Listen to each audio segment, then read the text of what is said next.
Alright guys, what is going on? We're back again with yet another video. This is a big one. So, it is currently January 3rd, 2024 right now. As you can see, January 3rd right there. And that is coincidentally exactly 6 months after I learned that I had cancer. I got the phone call on July 3rd. My mom came home early from work. Everyone was in an absolute panic. One of the worst days probably of my entire life. Maybe the worst day, actually. But I still somehow held it together in like a strange way. I don't know how I knew that everything would be okay, but I just somehow did. And as of January 3rd, 2024, this is the first time that I'm waking up since that dreadful day and I know that I am cancer free. So I could not be more excited to announce that to you guys. We're going to go over all the details. This is going to be a bit of a longer video, so if you are in a rush, calm it down. Let's chill out, let's have a snack, grab some popcorn, and listen to my story, because I think you guys are really going to like it. We're going to go over like some crazy details. So yesterday, January 2nd, I did my scans. Basically, I ended treatment on December 12th, and then some waiting time was built into the process, so that way the inflammation from radiation could go away entirely. That way the scans would be easier to read and just be a more accurate scan, so that waiting period was installed. It technically didn't have to do with the last day of chemo, but rather the last day of radiation, which was on November 22nd, and a month, about 6 weeks later actually, if you calculate it out. So from November 22nd to January 2nd, there was a waiting period where we were just kind of chilling. But now we are officially cancer-free according to the PET scan. I did a PET scan, an MRI, and a CT of my chest. And yeah, so we're going to go over a little bit more in just a second. But I did just get back from Miami, so that is why I'm looking dark and tan. If you guys were wondering, it was a great trip. Overall, I've been having a pretty great couple weeks. I've basically been living cancer-free for a while now, and I knew that the scans would be completely normal and fine. I just, it's always nice to be absolutely sure by metrics of the PET scan, which is very accurate.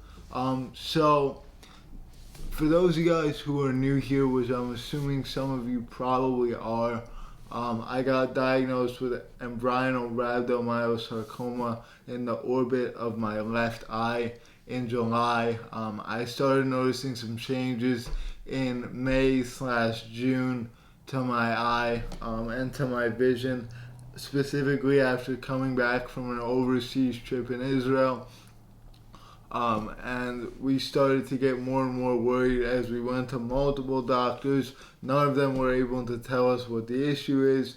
Neurology issues were expected, or suspected rather, because of my history with cerebral palsy, but that didn't sound right because that wouldn't cause proptosis of the eye. And you guys saw that thumbnail. I mean, the eye was looking pretty terrible week over week, and the tumor was rapidly growing. So we knew it wasn't neurology. One person even dared to suggest that it was a sty or a caliasion, which is basically just a big sty in my eye.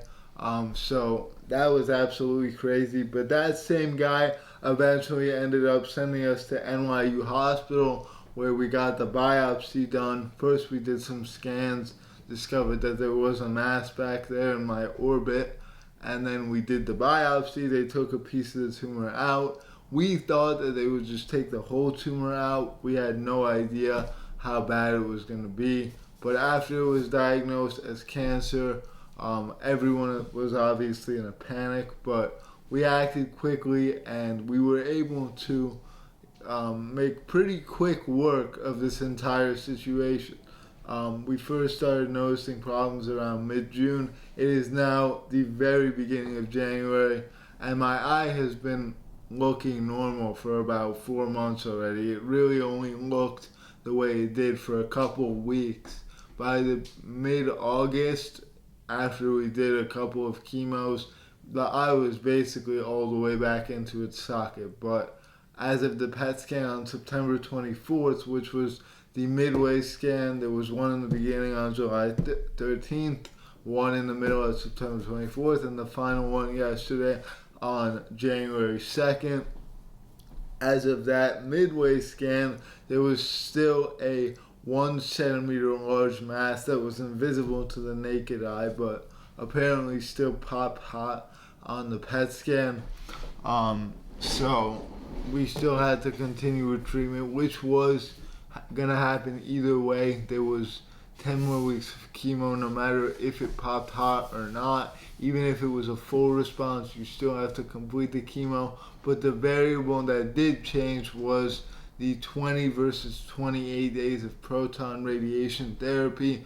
We opted for proton radiation therapy instead of regular radiation because even though it's pretty much just as bad, if not worse, for the eye and the orbit of the eye, it protects healthy body parts much more. So like obviously the brain, very important to protect, especially since I already have a history of brain damage with cerebral palsy. I don't want any more brain damage, so that was the main thing. But if you do regular radiation, you're at risk in every part of your head. So both eyes, the nose, the mouth, the ears, the head, the hair. So definitely wasn't going to go for regular radiation.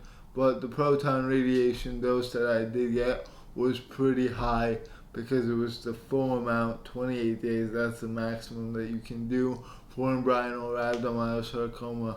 And that was determined after that PET scan in the middle, which did show a mass still there. They also do MRIs. They do 3 scans every time I've gotten scans so far. The PET, which is head to toe, literally top of the skull to the pinky toe on your foot. They scan the entire thing. It's also a pain in the ass for me because I have to lay pretty still and I have cerebral palsy, so that's a bad combination. So that's always fun, of course. And then they do an MRI of the head, which is also a very accurate way to see if there's any masses in your head area. In my case, in my orbit. But for other people, it would be something different, obviously. That goes without saying. And then they do a CT of the chest just to see, like, what's going on there. I think one of the first places that metastatic rhabdomyosarcoma spreads to is the lungs and the chest area. Thank God that never happened with me. So not entirely necessary on that scan, especially the second and third time. But yeah, so those are the 3 scans. I actually never got the results of the MRI from yesterday, but it's definitely clear. Just for some reason it was never uploaded to the portal. Maybe because there was literally nothing, like 0 to see. So I think that they just scrapped it after it was done. And as far as the PET, I'm going to read you guys the official results of the PET. I find reading scans to be so interesting. I'm going to put it on screen and I'm going to read it to you as well. So, since the PET CT on September 24th, 2024, which was the last one that I had, number 1 impression is no distinct hypermetabolic left orbital mass. Now, that basically means that whatever uptick is happening in the orbit is the same on both sides, because everything is reactive. Like when you do a PET scan, so many things light up just because of the way your body works. Like all of the organs that are processing the contrast that they inject you with are more lit up than they would usually be. If you got a Neulasta shot recently from chemo, you would also have like your extremities lighting up a bit more than usual. But I don't know exactly how it works, like if it's a different color, but the radiologists know how to determine whether it's something from treatment or just naturally occurring, or even an injury. That's also possible. We'll get to that in a minute. Or if it's cancer. So no distinct hypermetabolic left orbital mass. That's obviously the most important part by far, by a mile. That means I'm cancer free. That was the only spot I ever had the cancer, and it is clear. So number one, good to go. Done with treatment, done with everything. The only thing I still need to do is get my Metaport removed on January 8th, which is 5 days from now, on Wednesday. So that's another thing. Gonna have to get surgery, unfortunately, and then wait 2 weeks before working out again. And after that, I'm completely done. But the number two thing that was noted in the PET scan is mildly avid soft tissue uptake anterior to and medially along the left distal femur, probably inflammatory. So in English, what does that mean? It basically means there's some swelling in my left knee. And it's actually crazy that the PET scan picked up on this, because I actually did kind of hurt myself the other day by accident. I was walking to the airport from the Uber in Miami, and there was a piece of rubber raised above the surface of the ground, I think to slow down a suitcase if it ends up getting out of your grasp and going rogue. But my foot caught onto it and I smacked my knee on the floor. So I have a nice bruise on my knee. So that's just a nice reminder of how good the PET scan is. Like, it really picked up on that, which is crazy that it could even do that. Number three, resolved nodular cutaneous radiotracer uptake in the posterior neck. You guys are probably like, what the hell does that even mean? It basically means nothing at all. Last PET scan, there was a random angry pimple on the back of my neck, which has since resolved because it's a pimple, and pimples, they go away. And number four, no other suspicious FDG avid lesions, which means basically means you don't have any tumors, you're cancer free. I don't think that the scans work on blood cancer, but I think they work on every other type of cancer. So if you have cancer or have had it in the past, you've probably dealt with these scans at one point or another. They're a huge pain, but fortunately we are done. So that is that. As far as my final closing statement, I'm going to make a separate video about my experience on chemotherapy, because I think there's very little resources on that online, because a lot of people focus on the diagnosis process, but the majority of it is not that scary diagnosis, but actually dealing with the treatment and going through it week over week, day over day, however your treatment is planned out. It's different for every type of cancer and depends on the oncologist as well. I was insanely lucky to get an absolutely amazing one. And in our final conversation, we had some closing thoughts. So basically the only thing I'm still dealing with is the left eyebrow is still missing. The doctor said that actually might not grow back because the radiation affected it, and it was a pretty big dose of radiation to that spot because the orbit of the eye is right there. So it basically eradicated that eyebrow, and also some of the eyelashes on the left eye are smaller than on the right, but you can't really tell. The eyebrow is way more noticeable. So he recommended possibly tattooing an eyebrow on. He said there's a good chance that eyebrow doesn't come back, which is kind of weird, but whatever. And then also my eye gets irritated very easily since the radiation. Overnight, most of the days I wake up and my eye is red. So that is definitely something to be annoyed about, but he said that it should resolve. I don't know that it completely will, but I guess we'll have to wait and see. Besides that, we are pretty much in the clear, which is unbelievable. I'm super excited to just, continue with my life as it was before. And not that I wasn't doing that anyway. I had some very cool things that happened during treatment. I'm actually going to put an end of cycle speech that I did on New Year's Eve. I have a quick word of wisdom. Everyone quiet down for 1 second. I just want to say, never in a million years would I ever think 2024 would have gone the way it did, but we came out stronger than ever. The best is yet to come. 2025 will be the year that we've all been waiting for. I can't wait, and I'm very excited.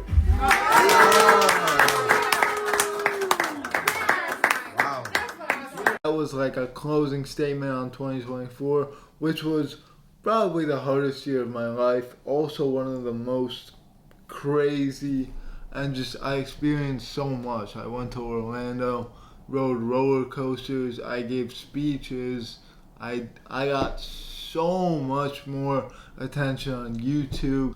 Obviously that one video, if you haven't seen it, it's got like 160,000 views now. Thank you guys so much for all the support on that. It really does mean a lot. So yeah, the channel is blowing up. I've had more success with girls in 2024 than I ever had any other year of my life. I went to Tony Robbins, I walked on fire. Just overall, so much crazy stuff happened. I went to a summer camp dedicated to kids with cancer in the town that my old country house used to be in. So much stuff happened, and this was just an absolute whirlwind of a year. It's over now, thank the Lord. I couldn't wait for that year to end. Basically since July, since I got diagnosed, I knew that I would have to survive to the end of the year. There was pretty much no way out, so I have made it to the other side.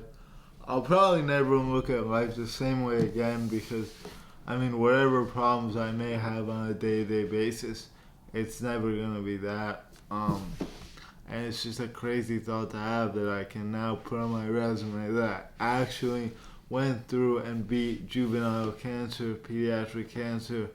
The reason why I say pediatric is because the type of cancer I had was actually, I think 70% of cases were under the age of 7.